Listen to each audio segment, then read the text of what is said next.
Hello guys, welcome back to my YouTube channel Tritiya classes. तो दोस्तों, आज अपने पढ़ने वाले हैं मिल्क के बारे में, यानी कि जो दूध होता है उसके बारे में आज अपने पढ़ने वाले हैं।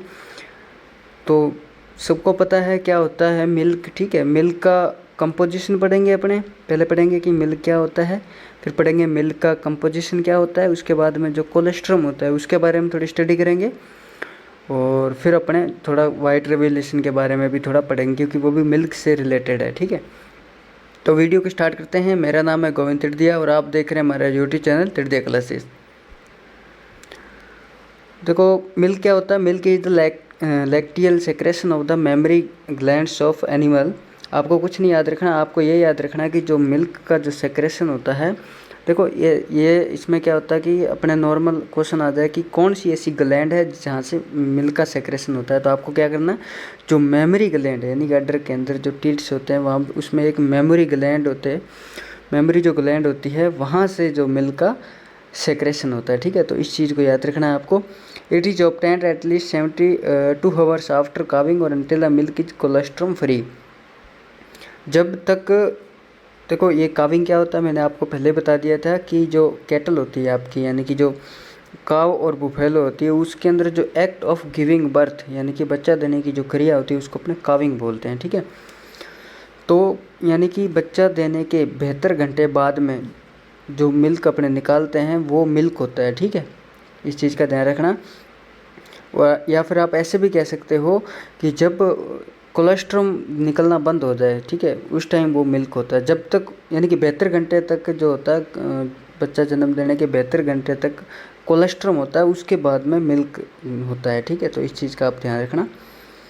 Milk is a white opaque fluid in which fat, इस चीज़ को थोड़ा देख लेना। ये क्या है कि एग्ज़ाम में पूछ लिया जाता है कि जो मिल्क है ओपेक फ्लूइड होता है, वाइट ओपेक फ्लूइड। एक होता है ट्रांसपेरेंट, एक ओपेक। ट्रांसपेरेंट का मतलब होता है कि जिसको आर पार देख सकते हैं अपने। ओपेक जो होता है उसको अपने आर पार देख नहीं सकते। तो मिल्क क्या होता है आपका, ओपेक फ्लूइड होता है। और ये चीज़ आप थोड़ा ध्यान रख लेना कि जो फेट होता है मिल्क के अंदर, जो फेट होता है वो इमल्सन के रूप में होता है, ठीक है, इमल्सन की फॉर्म में होता है। और जो प्रोटीन होता है मिल्क के अंदर वो कोलोइडल फॉर्म में होता है। और जो लैक्टोज होता है, लैक्टोज और जो मिनरल होता है वो सॉल्यूशन के फॉर्म में होता है। तो ये जो कार्बोहाइड्रेट या जो शुगर है उसका कॉन्स्टिट्यूट है आपका ये जो लैक्टोज है, ठीक है। तो ये तीन चीज़ आपको याद रखनी है कि ये पूछ ली जाती है एग्जाम में कि फैट किस फॉर्म में होता है मिल्क में, इमल्सन के फॉर्म में। प्रोटीन जो होता है वो आपका कोलोइडल फॉर्म में होता है। जो लैक्टोज होता है या मिनरल होता है जो आपका सॉल्यूशन के फॉर्म में होता है मिल्क के अंदर। तो इसको आपको याद रखना है। फ्रेशली जो अपने मिल्क निकालते हैं, फ्रेश मिल्क निकालते हैं, उसका पीएच होता है 6.5 टू 6.7। तो ये भी आपको याद रखना है। एसिडिटी अगर आपसे पूछ ले तो 0.14 टू 0.18 इसकी एसिडिटी होती है दूध की, ठीक है। फिर अपने नेक्स्ट बात करते हैं स्पेसिफिक ग्रेविटी की। तो ये भी एग्जाम में पूछ ली जाती है दोस्तों, ये भी आपको ध्यान रखना है कि काव का जो मिल्क होता है उसकी स्पेसिफिक ग्रेविटी होती है 1.028। और बुफेलो का जो मिल्क होता है उसकी स्पेसिफिक ग्रेविटी होती है 1.032, ठीक है। स्किम्ड मिल्क भी आप याद करना चाहो तो कर लो, 1.037 स्किम्ड मिल्क की स्पेसिफिक ग्रेविटी होती है। वैसे मैंने आपको काव के मिल्क की और बुफेलो के मिल्क की स्पेसिफिक जो ग्रेविटी है वो आपको याद करनी। अलग अलग पूछे तो आप ऐसे याद कर सकते हो कि काव के मिल्क की 1.028, बुफेलो मिल्क की 1.032। सीधा पूछ ले कि स्पेसिफिक ग्रेविटी बताओ मिल्क की, तो आप 1.028 से 1.032 आपको ऑप्शन में मिलेगा, ठीक है। तो इस चीज़ का ध्यान रखना। फिर नेक्स्ट है रिफ्रैक्टिव इंडेक्स। ये कोई कभी पूछा तो नहीं है, आप याद करो तो इसको कर लेना। 1.344 से 1.348 होता है। मिल्क का जो फ्रीजिंग पॉइंट होता है, ठीक है, मिल्क का जो फ्रीजिंग पॉइंट होता है वो कितना होता है, -0.51 से -0.57 तक होता है, ठीक है। बॉइलिंग पॉइंट होता है 100.5 डिग्री सेल्सियस। देखो, मिल्क का बॉइलिंग पॉइंट और जो वाटर का बॉइलिंग पॉइंट दोनों में डिफरेंस होता है, ठीक है। मिल्क का बॉइलिंग पॉइंट आपको पता है 100 होता है, लेकिन सॉरी वाटर का, और मिल्क का जो होता है 100.5 डिग्री सेल्सियस होता है। कुछ बुक्स में आपको 100.17 भी देखने को मिलेगा ये मिल्क का जो बॉइलिंग पॉइंट होता है। तो ये ध्यान रखना। जो काव का मिल्क होगा, आपने देखा होगा जो आपकी गाय होती है उसका जो मिल्क होता है थोड़ा सा येलो होता है कलर में, नहीं लाइट येलो कह लो या पीला कह लो। तो वो होता है कैरोटीन के कारण, तो इस चीज़ का भी ध्यान रखना। और जो वाइट कलर होता है मिल्क का, वो होता है किसके कारण? कैसीन के कारण। कैसीन एक प्रोटीन होती है, वो मैं आपको बताऊंगा आगे। तो ये दो चीज़ ध्यान रखना कि लाइट येलो कलर होता है कैरोटीन के कारण और वाइट कलर होता है कैसीन के कारण। अब नेक्स्ट है जी, मिल्क का, काऊ का जो मिल्क होता है उसका लेट डाउन होता है, वो किसके थ्रू होता है? तो एक हार्मोन होता है ऑक्सीटोसिन नाम से। तो ये ऑक्सीटोसिन हार्मोन ही होता है जिसकी वजह से जो मिल्क है काऊ का उसका लेट डाउन होता है, यानी कि मिल्क का सेक्रेशन होता है, ठीक है, इस ऑक्सीटोसिन हार्मोन के कारण।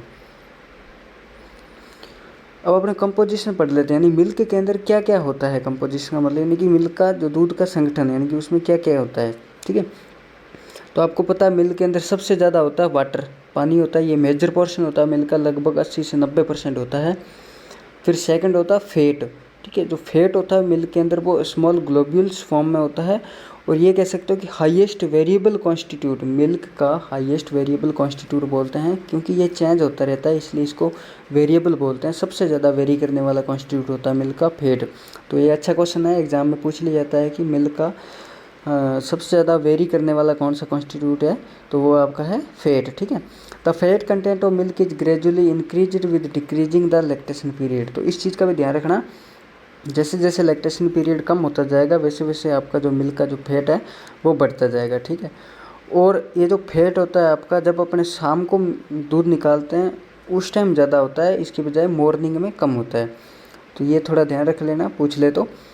प्रोटीन की बात करते हैं तो मेन जो प्रोटीन होती है मिल्क के अंदर आप सब जानते हैं कैसीन होती है, इसकी वजह से ही मिल्क का जो वाइट कलर होता है, ठीक है।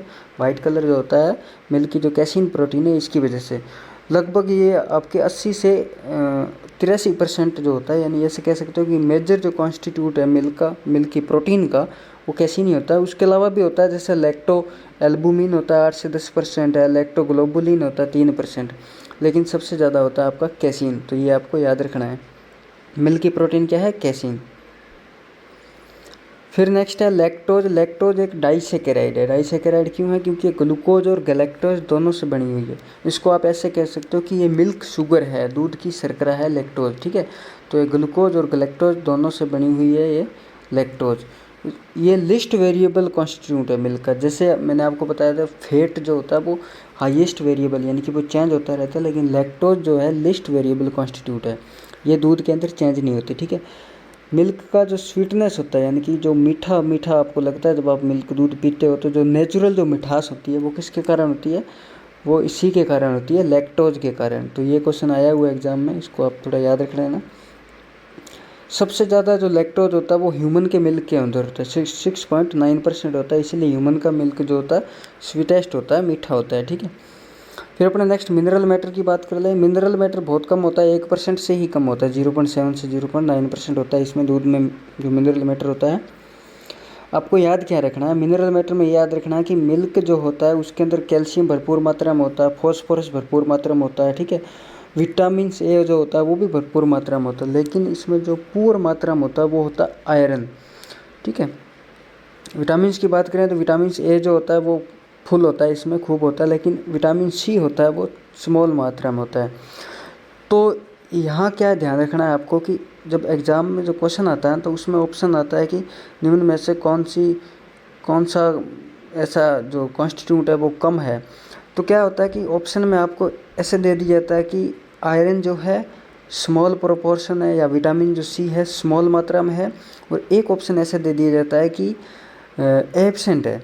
तो क्या होता है कि स्टूडेंट ध्यान से पढ़ते नहीं है उस टाइम, तो बाद में क्या करते हैं कि एब्सेंट पर टिक करते हैं। तो ये ध्यान रखना कि एब्सेंट नहीं है, यानी कि आयरन और जो विटामिन सी होती है दूध के अंदर एब्सेंट नहीं है, ये होती है लेकिन स्मॉल मात्रा में होती है। तो इस चीज़ का ध्यान रखना कि पुअर सोर्स है आयरन का और विटामिन सी का जो दूध है, पुअर सोर्स है, एब्सेंट नहीं है। तो ऑप्शन में आपको एब्सेंट भी आ जाएगा और पुअर सोर्स भी आएगा, तो आप पुअर सोर्स पर टिक करोगे। तो इस चीज़ का आप खास ध्यान रखना। विटामिन ए होता है, कैरोटीन होता ही है, ठीक है। इसके अलावा जो ये भी आप थोड़ा ध्यान रख लेना कि जो फैट सोल्यूबल विटामिन होते हैं वो होते हैं विटामिन ए, डी, ई और के, और वाटर सोल्यूबल जो होता है विटामिन बी कॉम्प्लेक्स, और जो विटामिन सी होता है ये वाटर सोल्यूबल है। तो ये भी आप ध्यान रख लेना, ठीक है। हर एक क्वेश्चन एग्जाम में पूछा गया है, तो आप थोड़ा इसको अच्छे से पढ़ लेना। कोलेस्ट्रम की बात कर लेते हैं। क्या होता है कोलेस्ट्रम? सब जानते हैं कोलेस्ट्रम क्या होता है। मेमोरी ग्लैंड है, वहीं से निकलता है मेमल्स की। जब मतलब कि जो भी कोई भी आपकी एनिमल्स है, पशु है, जब वो बच्चे को जन्म देती है ना, जो पहला दूध होता है उसी को कोलेस्ट्रम ही कहते हैं, ठीक है। After prior to birth of a kid, ठीक है। यानी कि पहला जो अपने दूध निकालते हैं तो वो आपका कोलेस्ट्रम होता है, तो इस चीज़ का ध्यान रखना। और कोलेस्ट्रम के अंदर एंटीबॉडीज होती है। आपको पता है जो एनिमल्स का जो पहला दूध निकालते हैं वो अपने काम में नहीं लेते, उसको अपने जो न्यूबॉर्न जो बेबी होता है उसको पिलाया जाता है। क्यों? एक तो ये लैक्टेटिव होता है, दूसरा इसके अंदर एंटीबॉडीज होता है जो डिजीज़ से लड़ने में, मतलब न्यूबॉर्न जो आपकी जो काफ होता है उसको डिजीज़ से लड़ने में मदद प्रदान करता है, ठीक है। इसके में एंटीबॉडीज होती है, ठीक है। इस चीज़ का ध्यान रखना है। तो इसलिए जो शुरू वाला पहला जो 2-3-4 जो दूध निकलता है एनिमल्स का, वो अपने काम में नहीं लेकर मतलब कि जो न्यूबॉर्न आपका काफ होता है उसको पिलाते हैं, ठीक है। कोलेस्ट्रम का जो येलो कलर होता है वो दूध की तरह कैरोटीन के कारण ही होता है। क्वेश्चन आ जाता है कि जो कोलेस्ट्रम अपने न्यूबॉर्न जो आपका काफ होता है उसको जब कोलेस्ट्रम देते हैं तो वो कितना देते हैं? तो आप ये कह सकते हो कि जो उसका न्यूबॉर्न जो काफ है उसका जो बॉडी वेट होता है उसका 10% कह सकते हो, या 1/10 यानी कि 10वां भाग, उसके बॉडी वेट का 10वां भाग अपने देते हैं। तो ये अच्छा क्वेश्चन है। एसिडिटी कोलेस्ट्रम याद करो तो कर लेना, 0.2 से 0.4% होती है। स्पेसिफिक ग्रेविटी 1.04 से 1.08 होती है। लेकिन इस चीज़ को आप याद करना है कि प्रोटीन जो होती है वो काव के कोलेस्ट्रम में होती है 17.8%, और बुफेलो की जो आपकी कोलेस्ट्रम होती है उसके अंदर होती है 21.4%। तो ये चीज़ आपको याद रखनी है। अब जो मिल्क होता है उसकी अपने क्वालिटी कैसे टेस्ट करते हैं? क्वालिटी का मतलब है कि उस मिल्क के अंदर मिल्क प्योर है भी या नहीं, उसमें कितना % फैट है, उसमें एसिडिटी कितनी है, ये सब कैसे मतलब चेक करते हैं, ठीक है। तो इसके लिए टेस्ट होते हैं, जैसे एक होता है आपका COB टेस्ट, ठीक है। तो ये किस लिए करते हैं? जो डेवलप्ड एसिडिटी होती है उसको एस्टिमेट करने के लिए अपने करते हैं। जो या इसके अलावा जो मिल्क के अंदर जो कोलेस्ट्रॉम होता है उसकी जांच करने के लिए अपने COB टेस्ट का पता करते हैं कि इस मिल्क के अंदर भी कोलेस्ट्रॉम की मात्रा है या ये मिल्क कोलेस्ट्रॉम फ्री है। क्योंकि मैंने आपको शुरू में ही बताया था पहली स्लाइड में कि जब तक मिल्क कोलेस्ट्रॉम फ्री नहीं हो जाता तब तक अपने काम में नहीं लेते, तब तक वो मिल्क नहीं होता, क्योंकि वो फिर उसको गर्म करते हैं तो वो फट जाता है, ठीक है। तो कोलेस्ट्रॉम जब तक फ्री नहीं है तब तक वो मिल्क नहीं है, तो इसलिए कोलेस्ट्रॉम का पता लगाते हैं अपने COB टेस्ट से। इसके अलावा जो डेवलप्ड एसिडिटी होती है उसका भी अपने COB टेस्ट से पता लगाते हैं। अब ये डेवलप्ड एसिडिटी जो वर्ड है इसका मतलब क्या है, ये क्या होती है डेवलप्ड एसिडिटी? देखो मिल्क के अंदर 2 टाइप की एसिडिटी होती है, एक होती है नेचुरल एसिडिटी, एक होती है डेवलप्ड एसिडिटी। देखो जो नेचुरल एसिडिटी होती है वो 0.14 से 0.18% होती है, और वो नेचुरली होती है, यानी कि CO2 हो गया, फॉस्फेट वगैरह है ना, कैसिन वगैरह, इनकी वजह से होती है। लेकिन डेवलप्ड होती है ये कुछ बैक्टीरिया होते हैं, एसिड बनाने वाले, एसिड फॉर्मिंग बैक्टीरिया होते हैं, जैसे स्ट्रेप्टोकोकस हो गया, लैक्टोबैसिलस हो गया, इनकी वजह से होती है डेवलप्ड एसिडिटी, ठीक है। नेचुरल तो होती है नेचुरली, ठीक है, डेवलप्ड होती है बैक्टीरिया की वजह से। तो ये जो होती है डेवलप्ड एसिडिटी 0.32 या इससे भी ज़्यादा होती है, ठीक है। जब अपने दूध को गर्म करते हैं ना तो उस टाइम दूध फट जाता है, क्योंकि ये ज़्यादा होती है, ठीक। तो ये डेवलप्ड एसिडिटी का पता लगाते हैं अपने COB टेस्ट से, और मिल्क के अंदर कोलेस्ट्रॉम के भी COB टेस्ट से अपने पता करते हैं। फिर नेक्स्ट है लैक्टोमीटर। लैक्टोमीटर जो स्पेसिफिक ग्रेविटी होती है ना मिल्क की, वो अपने इसके लिए एक स्पेशल टेम्परेचर होता है, उसी पर अपने उसका देखते हैं। 15.6 डिग्री सेल्सियस होता है, ठीक है। लैक्टोमीटर से अपने पता करते हैं। और जो मिल्क की जो प्योरिटी होती है वो भी अपने इसी से पता करते हैं, लैक्टोमीटर से। तो ये थोड़ा ध्यान रखना, आप एग्जाम क्वेश्चन आ जाए कि मिल्क की प्योरिटी किससे पता करते हैं, तो लैक्टोमीटर से। अब अपने पता करेंगे कि मिल्क के अंदर जो फैट है, तो फैट का टेस्ट कैसे करते हैं, उसके लिए एक होता है जर्बर मेथड जिसको बोलते हैं, ये बहुत बार एग्जाम में आया हुआ है। तो आप इसको ध्यान रखना कि ये सेंट्रीफ्यूगल जो फोर्स होता है उसके बेस पर होता है, ठीक है। इसमें क्या करते हैं, ब्यूटारोमीटर के अंदर 10.75 ml मिल्क लेते हैं और 10 ml H2SO4 लेते हैं और 1 ml एमाइल अल्कोहल लेते हैं पिपेट की हेल्प से, और शेक करते हैं उसको गर्बर जो मशीन होती है उसमें फिट करने से पहले, ठीक है।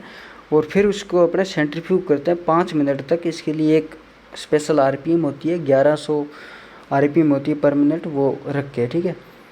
तो amyl alcohol with the help of centrifuge force separate the fat from milk. ये जो एमाइल अल्कोहल अपने डालते हैं वन एप्पल, ये क्या करता है, मिल्क को, फैट को जो मिल्क से अलग कर देता है।